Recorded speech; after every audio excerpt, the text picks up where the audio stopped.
This is Michael Popok, Legal AF, with a different take and analysis on the good news today that patriot, civilian, innocent American Brittney Griner has been released from a penal colony and hard labor camp in Russia by the efforts, diplomacy, courage, and leadership of Joe Biden and his Secretary of State, Antony Blinken, and their team.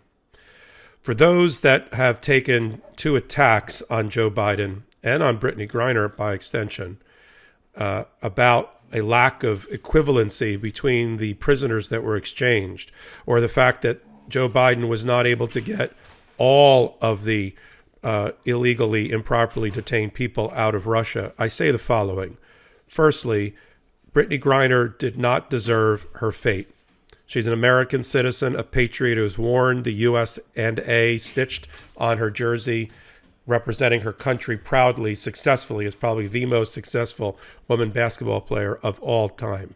Think LeBron James and Luka combined into one player, and that is Brittney Griner. But it doesn't matter if she's a basketball player. It doesn't matter what she does for a living or if she does nothing for a living. It matters that she is an innocent American civilian, not a military asset, not a military target that was snatched up, captured, persecuted, prosecuted, convicted, sentenced, and sent to a penal colony solely because she is an American. That was her crime. Her crime is that she's an American patriot. And Putin and people around him instantly saw her as a bargaining chip in order to get out Victor Boots, who's been the number one asset that Putin has wanted to have returned from the United States, where he's been sitting in a jail for the last 12 years when he was extradited and prosecuted by the Obama administration and Eric Holder, the then Attorney General. That Putin probably has not thought, has probably thought about Victor Boots every day since then. And the fact that at the end, the second attack on Joe Biden, is that he wasn't able to use Brittney as a bigger bargaining chip in the exchange with Victor Boots to get out Paul Whelan. You know, in order to negotiate a release of prisoners, which are political prisoners, and with a hostile government like Russia on the other side, you have to have a trade equivalency that they're willing to make. It's a deal that they have to ultimately agree to.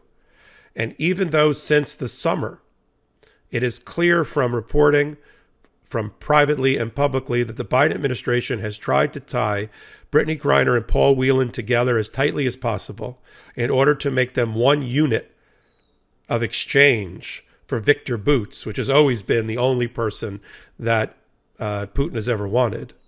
On the scale in Putin's mind, the only equivalency was Boots for Griner. And he refused at the end and made it clear to the Americans. They didn't have to read between the lines. They were told point blank that if they don't take Griner for Boots, there's no deal at all. There's no American president, having already started to negotiate with a hostile government for a prisoner exchange, that would, at the very end, when he's given the last, best, and final offer by his opponent, by his adversary, would walk from that deal and leave Brittney Griner or any other innocent civilian, an innocent civilian woman, American, patriot, at a penal colony, just because he also couldn't get Paul Whelan out. Now make no mistake about it. Joe Biden and his administration are working feverishly as well to get Paul Whelan out. But Paul Whelan is different. Paul Whelan, yes, he's a Marine, means he's a military target for the Russians. He's also, let's be frank, he's a man. So a military, former military, and an analyst who goes to Russia, he's going to be ultimately targeted and arrested and convicted. That kind of goes with the job. That didn't go with the job for an innocent American in Brittney Griner, civilian, not military, who's playing basketball in Eckenberg and is transiting after her holiday break, through a Moscow airport and is picked up for vape cartridges that may or may not have contained cannabis that she used for medicinal purposes because she's a very tall athlete that's been playing for years and suffers from a lot of injuries and arthritis and back problems. The penalty for that is 9 years in a hard labor camp and penal colony for women in Siberia. So everybody needs to get a grip here in that the exchange was not appropriate because either Brittney Griner deserved it and she should serve 9 years in jail in a penal colony in Russia because she had a vape pen. Talk about leaving an American civilian patriot behind. And the second attack is also inappropriate, which is Biden should have pushed harder to get Paul Whelan. That's fine if you're negotiating with the other side and they're willing to cut that deal. But if that's not the transaction, then Biden has to make the best deal possible and have the courage and leadership to do so. Now look, this is not the first prisoner exchange that Biden has successfully done since the spring. In another little-known exchange, which set the blueprint or the framework for Biden being successful with the Russians about Brittney Griner, Joe Biden was able to get Trevor Reed, a former U.S. Marine, out of Russia in exchange for Konstantin Yevchenko. That laid the groundwork for Biden then turning around 6 months later and today getting Brittney Griner out, as he promised her family. Trump may have been successful in one particular area of his presidency in getting certain Americans out of hostile territory, but he never was able to negotiate the successful release of a prisoner from Russia. Mr. Whelan was arrested on Trump's watch. And as successful as Trump may have been to get people out of North Korea, out of the Taliban's hands, and out of Yemen, he was never successful at successfully negotiating with Putin. Even though Trump likes to talk about what a tough guy he is and how dictators like Putin admire him and negotiate with him, who's the one that got Putin to capitulate and turn over an American civilian trapped behind enemy lines at a labor camp? His name is Joe Biden, not Donald Trump. And everybody that's a voter who voted for Joe Biden, you helped get Brittney Griner out because Joe Biden's hand in his negotiations was obviously strengthened by the midterm election results. You don't think that Putin was sitting watching how debilitated, how weakened Joe Biden would be if all of the pundits and all of the Fox News people were right and there was a red wave and Joe Biden was embarrassed by losing both houses of Congress and including the Senate? You think Putin would see him as a strong leader in that regard? But once Biden effectively is the hero, one of the heroes of the midterms, doing something that almost no president has done in 100 years, and to increase his power and his control of the Senate by picking up more seats at the midterm.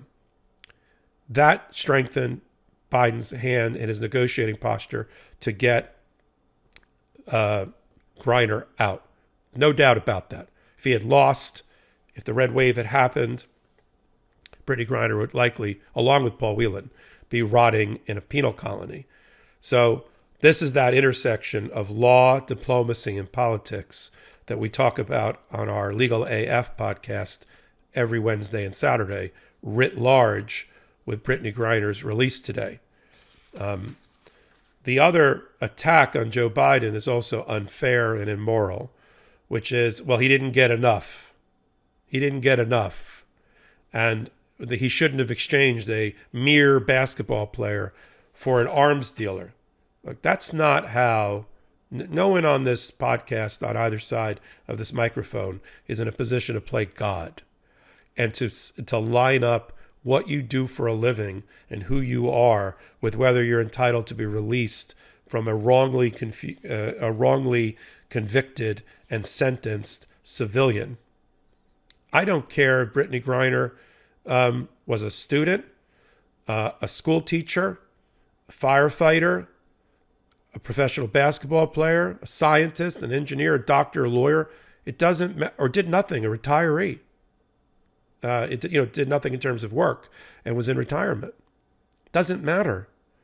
All that matters and all that should matter in the final analysis is that Brittney Griner was an innocent civilian American patriot whose government came to her rescue and was able, through diplomacy, through leadership and courage, able to spring her from 9 years in a penal colony in Russia.